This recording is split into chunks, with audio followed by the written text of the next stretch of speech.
Hi, everyone. Welcome to Driven Life TV. Thank you for tuning in today. Make sure you hit the like button. Make sure you hit the subscribe button.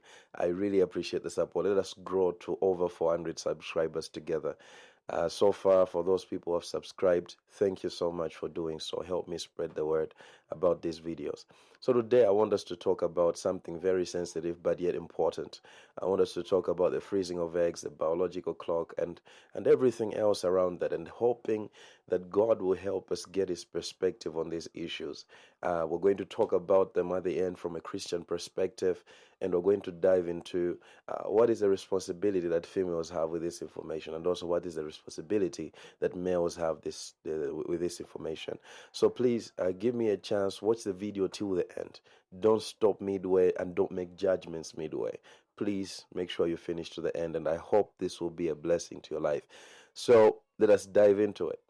To start this video, I'm going to use a case study of a woman by the name of Brigitte Adams. So her story is very typical of a person who is very driven and ambitious, someone who wants to achieve a lot.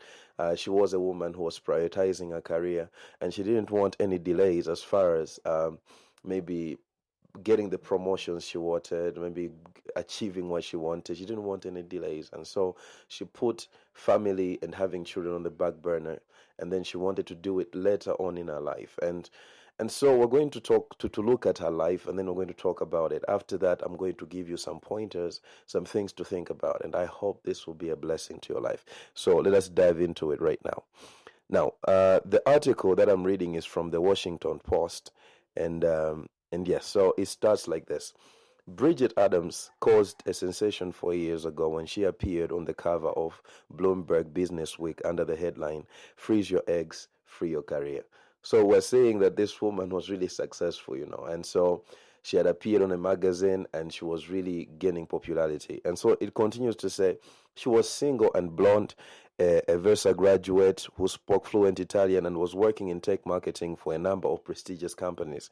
Her story was one of empowerment and how a new fertility procedure was giving women more choices, as the magazine noted provocatively, in the quest to have it all.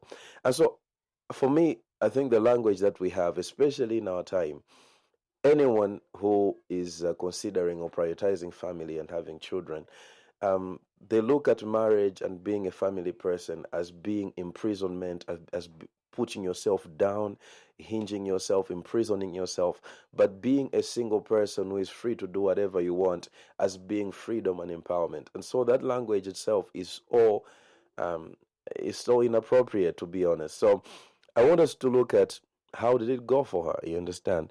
So she was in a quest to have it all, which is impossible for anyone to do. But anyways, that's the feminist narrative. So let's continue. It says that Adams remembers feeling a wonderful sense of freedom after she froze her eggs in her late 30s, despite the $19,000 cost.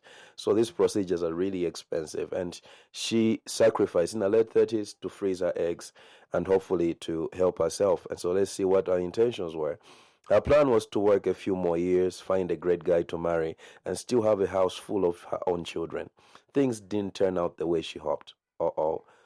Okay, so that's a twist right there. In early 2017, with her 45th birthday looming and no sign of Mr. Right, she decided to start a family on her own. She excitedly unfroze the 11 eggs she had stored and selected a sperm donor. And so what you see is that after everything that she has so perfectly planned didn't work out, she resorted into having children on her own. This is really the negative side of these things, is that you choose to do things later on, and when life does not bow to your plan or your calendar, the next thing you know is you're making choices that will not put even the children that you end up having in a good position. Like, how can you just choose to say, okay, now I've not found a man, and so I'm going to have children on my own, and then the children will grow up with a single mother? Like, what are we doing here? And so that's why right now we're looking at a story in this way. So the article continues. 2 eggs failed to survive the thawing process. 3 more failed to fertilize. That left 6 embryos, and of which 5 appear to be abnormal. The last one was implanted in her uterus. On the morning of March 7, she got the devastating news that that it too had failed. Adams was not pregnant, and her chances of carrying her genetic child had just dropped to near zero. She remembers screaming like a wild animal, throwing books, papers, her laptop, and collapsing to the ground. And so what you see is that all her eggs that she had frozen had failed. Some of them were abnormal. Some of them just died in the process. Some of them, one of them survived, and when it was implanted in her uterus, the next thing you know is that she had a miscarriage 3 days later.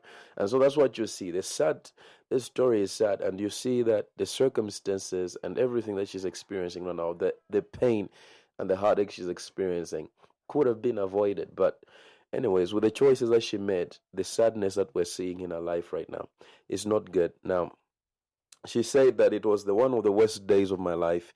There were so many emotions. I was sad, I was angry, I was ashamed. And she said, I questioned, why me? What did I do wrong? Okay, why me and what did I do wrong? And sometimes you find that when people make choices, and so the choices yield consequences, you find that they start to wonder, why did it happen like this? And sometimes people blame God, but there's always like a contribution that we make to the very thing that we experience. Not everything, but some of the things that we experience. And so, in an age when egg freezing has become so popular that hip employers such as Apple and Facebook cover it as a perk, and grandparents help finance a procedure like they might a down payment for a house, there is surprisingly little discussion about what happens years later when women try to use them. Fertility companies tend to advertise egg freezing, oocyte cryopreservation in scientific terms, as something that can stop time, and many women believe they're investing in an insurance policy for future babies. And so that is the delusion that we feed ourselves. We say we can stop time, we can do whatever we want, and whenever we want, we can have children. I'm like, man, it's not realistic. And so we're seeing an example here of a woman who is just experiencing the consequences of choosing such things. But now it continues to say, but the math doesn't always add up. On average, a woman freezing 10 eggs at age 36 has a 30 to 60% chance of having a baby with them, according to published studies. The odds are higher for younger women, but they drop precipitously for older women. They also go up with the number of eggs stored, as does the cost. But chance of success varies so wildly by individual that reproductive specialists say it's nearly impossible to predict the outcome based on aggregate data. And so a number of Adam's friends were also early adopters of egg freezing. So she had friends who also did the same thing. And you can see that the chances of survival of these eggs and also being able to have children after freezing them for a long time, they really go down. Someone says that it's total friction, it's incorrect, fiction, it's incorrect. Glyphosate. Your whole life is beaten into your head that you are in control, and if you can't have a baby, you blame yourself. There has to be more dialogue about what women can be responsible for and what they are not responsible for. Okay? There has to be a discussion about what women are responsible for and what they cannot be responsible for. And so it's really important that we talk about these things. And so you see the story of this person, and the thing is, the story takes a sad turn at the end, because she ends up not being able to have children, and all her eggs are gone. I think she had no viable eggs in her body anymore.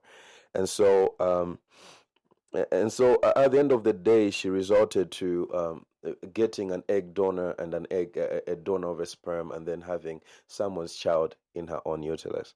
And so you see the sad reality of what she had to go through. And so now she's really trying to inform more women about these procedures and what they need to look out for, because there is no guarantee. Actually, there's a 20% chance of this thing actually being successful.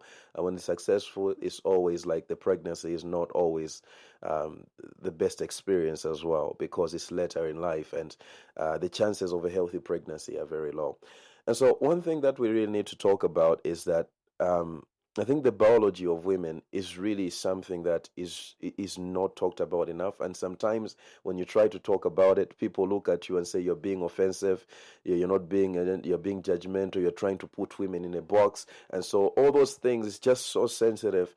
And at the end of the day, most women don't really have honest conversations about them, such that when they're making choices, they make choices as if that the biology doesn't matter.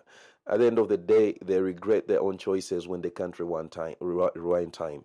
And so today, I want us to talk about it. Because if you don't hear it from me, you'll hear it somewhere else. And I want to have my own opinion over the matter. And I hope this opinion can really help many. And so, one thing I want you to understand is this.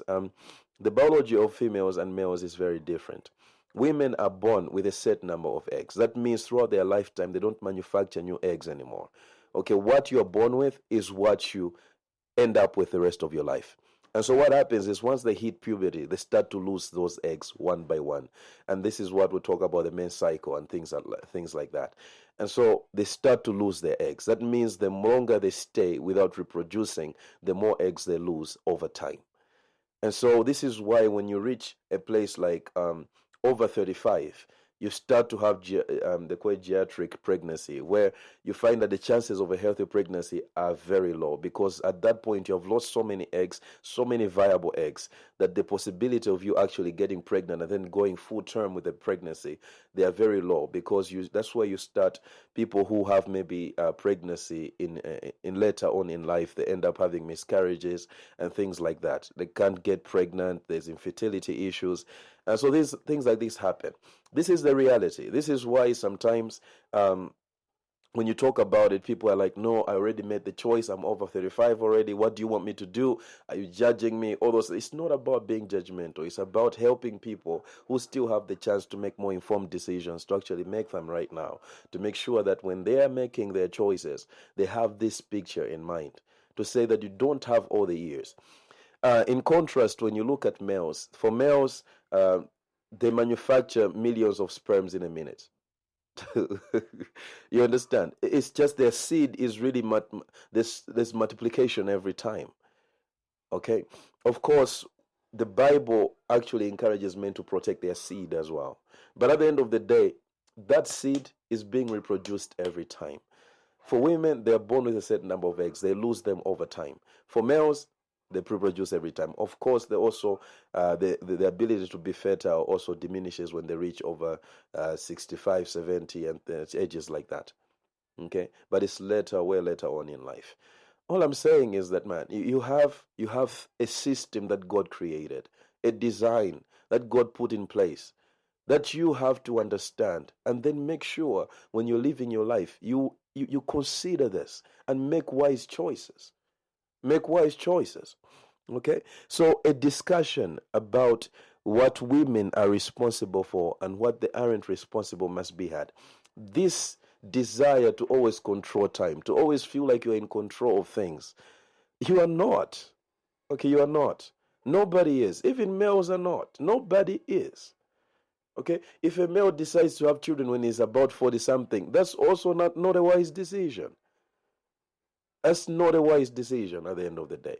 So it's really this thing where you have to understand that once we understand the seasons of life, we can make decisions that are very wise. So that whenever we're having children, we can also have time for posterity as well. Can have grandchildren and see the next generation growing up. And then we can give and transfer off the wisdom that God has given us throughout our lifetime. And so wisdom comes from the understanding of the times. If we don't, then we'll really, really, really make a mistake. You cannot control time. Okay, every time you fight God's design, you end up paying the price. Every time you fight the design of God, you end up paying the price. Take care. Now, this is something I want you to understand. In light of this information, you must take care of the relationships, the good relationship that God gives you. If you're dating, you're courting, you're in a relationship, take care of it. If you have found a good partner, take care of it so that you can end in marriage, and then make sure you have children in a good time as well. Okay? Don't play around. Don't play these games of promiscuity. Don't play these games of going from one relationship to another. You don't have all the time in the world. You don't have all the time in the world. And some of us, once a relationship ends, maybe there was no other choice, and then maybe the relationship ended, it didn't go as planned.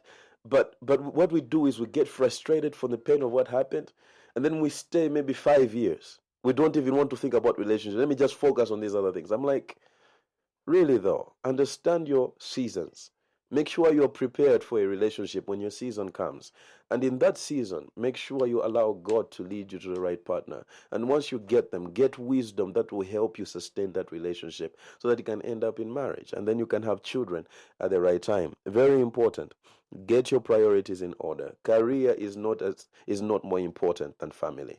Okay, if you want to have a family, career is not more important than family. Because in this life you cannot have it all. Okay? If you want to prioritize one thing, you sacrifice the other. We see people who are investing so much in their workplace. When they come home, they give them they give their children residuals, their partners residuals. It's like they're not even having the energy for their own families anymore because they're just trying to do everything. I'm like, you cannot do everything. Right? Understand the times and seasons that are in your life. Prioritize the right things. It's so important. Okay? What greater purpose than to actively participate in bringing life into this world? Is there any greater purpose? You tell me. I don't think so. Okay, some choices are time bound. Make them when you still are able to. Okay, some choices are very much time bound. Make sure you make those choices when you still have the time to. Okay, make sure you plan your life properly. You are in your early 20s. Okay, plan your life properly. When do you feel like you need to get married? When do you want to get to have children? Okay, before what age? Talk about it, think about it, to say, okay, what are the things that I'm going to prioritize that anything else can be sacrificed in the face of this? All right, I know not everything is in your control. Sometimes you can plan and then you find that God brings a partner later on in life. It happens. Okay, but let it not be because you never thought about a relationship. Let it not be because you never took care of your own relationship, because you were careless. Let it not be because you hated men. Let it not be because you just focused on making money and not really giving, dating, and courting the right amount of investment. Let it not be because of that. Let it be because God wants it to happen in His time. Are you hearing me? So make time for relationships. Sacrifice these other things in order to raise a family in a stable household as you walk in purpose as a family. Make sure you do that. Prioritize the right things. And also, we need to talk about, okay, what is the responsibility of men with this information? It's so important that men understand that you have no time as well to play these games. Okay, when you're messing around with ladies who are good people, some of them are good people, you start to date them, and then you just break their hearts again. You dump them as if it's not. I'm like, come on, we have a responsibility. If you are going to profess love to someone, make sure you are also coupling that with commitment for the long term. Okay. Make sure you marry them. Make sure you allow them to also have children in the right period of time if they want to have children at that time as well. So take your relationship seriously. Make sure you protect your seed as a man. Protect your seed. And make sure you get married to your woman when it's time. Okay, don't make these delays of 8 years just dating a woman. I'm like, come on, man. There is always years where there's fertility. Okay, make sure you marry them at the right time. It's so important. So, oh man, I'm telling you, this is something very important, and I really hope this blesses you. This is a conversation that is supposed to be had. Okay, so thank you so much, man, for tuning in. Make sure you hit the like button. Make sure you hit the subscribe button. Tell me what you think in the comments. Let's talk about it. Let's talk. I know this is a sensitive topic, but let's talk about it. All right. And I hope that nobody has been offended by anything I've said, but it's really from a good place. I want young people to make the right choices. We see it in colleges, people just moving from relationships to another as if it's just play.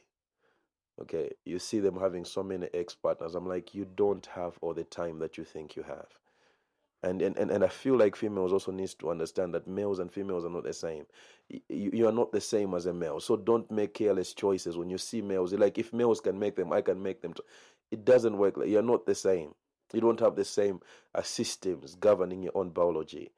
Okay, so make sure you are wise and you make the right choices. So, yeah, thank you so much for tuning in. Until next time, have a good one.